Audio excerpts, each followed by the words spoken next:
Tribunal Norte-Sul veio até Santa Rosa do Sul, veio até na comarca, estamos aqui no fórum, vamos conversar com a juíza, a doutora Lívia. Doutora, a pauta que me trouxe até aqui foi uma, mas a gente já conversou aqui em off, a gente sabe que esse assunto é muito extenso, e eu vou perguntar para a senhora.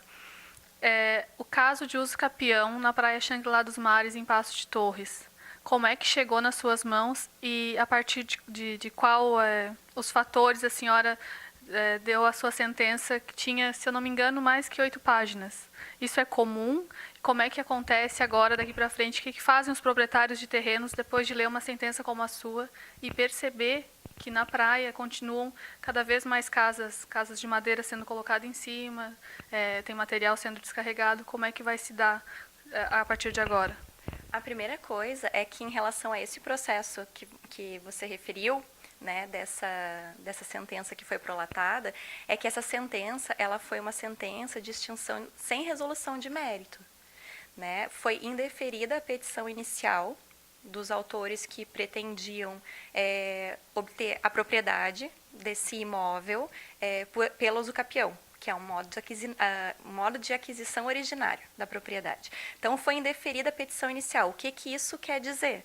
Quer dizer que eu não analisei a pretensão deles, de se eles são ou não proprietários daquele imóvel. Eu não recebi este processo, porque foram considerados carecedores de ação, no sentido de que não estavam comprovados de plano alguns dos requisitos necessários para usucapiar um imóvel daquela extensão. Tá, então, todos os fundamentos da sentença estão ali, a sentença não corre em segredo de justiça, foi disponibilizada no site. Mas uma coisa que é importante é o seguinte, ela não atinge pessoas que não participaram daquela relação. E como ela foi uma extinção sem resolução de mérito, ela não dá mais direito ou menos direito a nenhuma das outras pessoas. Essa área de Xangri-Lá dos Mares, pelo que eu constatei ali no processo, ela já tem um loteamento anterior, né, um loteamento registrado e aprovado na prefeitura, só que, de fato, ele não existe. Então, como eu estava te explicando antes, um loteamento ele implica abertura de vias, colocação de equipamentos urbanos no local, reserva de área verde, é toda uma infraestrutura que deve ser colocada no local para beneficiar aquela população. Esses loteamentos foram aprovados, foram registrados, foram vendidos, mas, de fato, aquele terreno continuou descampado. Então, ele não foi loteado, não abriram rua, não fizeram nada. Então, isso é obrigação tanto do loteador quanto do município. Está previsto na lei do parcelamento de solo urbano. Nesse caso em específico, eles foram considerados carecedores de ação. Então, eles não foi analisado no mérito se eles vão ter direito ao usucapião aqueles terrenos ou não. Nada obsta, né, que essa sentença seja reformada no tribunal, ou até mesmo que, preenchidos os requisitos, eles ajuizem uma nova ação. Nesse momento que eles ajuizaram a ação, não verifiquei condições da ação para dar prosseguimento ao processo. Então, os motivos estão na sentença. Mas isso não significa que eles não possam repropor a ação. Tá? Porque um julgamento, uma sentença, ela pode ser com mérito ou sem. Quando ela é sem mérito, a maioria das vezes ela autoriza que a pessoa preencha esses requisitos e depois repropõe a ação. Nesse caso, foi isso. No momento que eles ajuizaram a ação, eles não tinham as condições da ação necessárias para aquele pedido de usucapião. Então, foi indeferida a petição inicial, apesar de que o processo já tinha sido ajuizado há algum tempo. Né? Mas, como são condições da ação, a gente pode analisar isso em qualquer momento.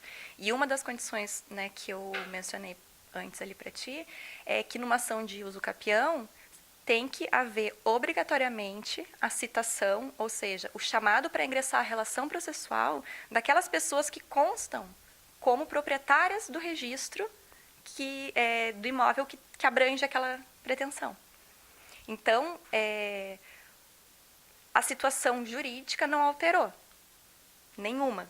Então, assim, continua existindo no local possuidores. Isso é uma questão que deve ser solucionada junto com a prefeitura, com o Ministério Público, porque é um parcelamento do solo que foi realizado ali de forma irregular e que está se alastrando e que muitas pessoas vão ser prejudicadas. financeiramente, né? Mas não altera, essa sentença não altera a situação jurídica de ninguém. Quem é proprietário no registro continua sendo proprietário no registro, não por causa da sentença, mas porque sempre foi. Porque nesse momento a pretensão deles foi indeferida, né, não foi analisada. Então, assim, não altera, né, a situação jurídica dessas outras pessoas.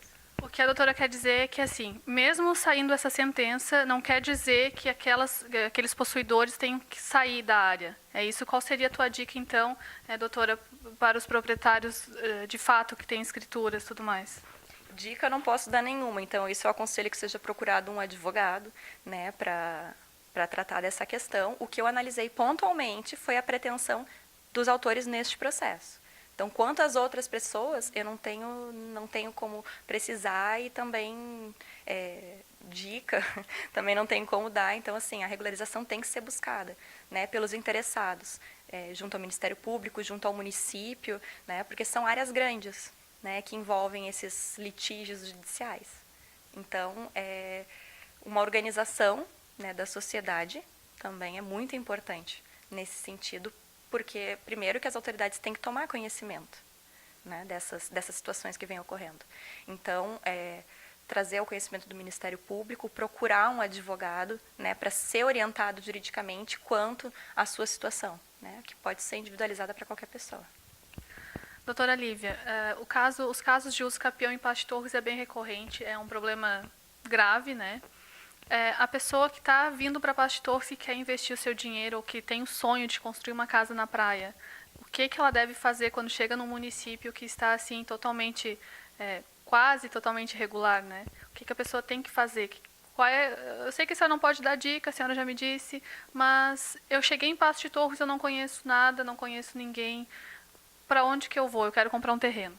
Então, tem que procurar um profissional habilitado para vendas, né? Ou um advogado da confiança da pessoa, tem que avaliar, né, qual é que é a localização desse imóvel, se esse imóvel ele tem registro, se ele tem matrícula imobiliária ou não, né, procurar atender isso, porque o usucapião ele é um instituto que confere a propriedade para alguém. Então, o usucapião é muito normal e ele é um instituto legítimo de aquisição da propriedade. Mas ele tem que ser declarado judicialmente. Então, o que acontece muito aqui é essa comercialização de terrenos por cessão de direitos possessórios. Então, é um contrato legítimo? Sim, é um contrato legítimo. Não tem irregularidade nenhuma em ceder os direitos possessórios ou nada, né? Então, mas a pessoa que vai comprar tem que se certificar muito bem da origem desse terreno, da origem dessa posse. Porque se essa posse estiver viciada, alguém vai perder dinheiro.